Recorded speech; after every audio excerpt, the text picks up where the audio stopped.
Hey guys, I will show you how to delete the folders and files from the Windows operating system. So this solution is applicable for Windows 10 as well as Windows 11 operating system. What you have to do, you need to just follow my screen and let's fix this issue, and let's learn how to delete the files and folders. For example, we need to open File Explorer by pressing Windows key plus E key together. Once we are here, we will create a new folder, for example this folder, and we will create a new file here, for example new document file, and one new folder.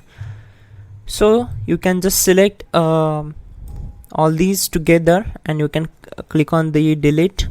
Also there is another way, just select the particular file, then you can just press a delete button from your keyboard. Again, if I wanted to delete these folder and files together and permanently, you can press shift plus delete.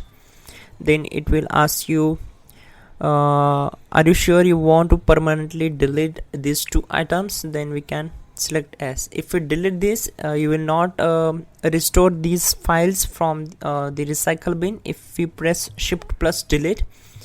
And if you normally delete these files, then you will get both files and folders in the recycle bin. So you will get these files and folders here. Then here it is, these files and folders.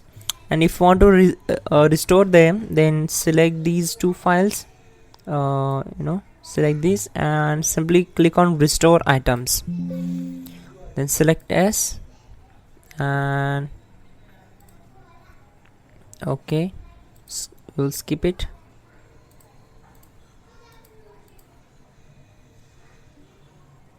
Yes, I just wanted to restore these two files. Okay, here we are.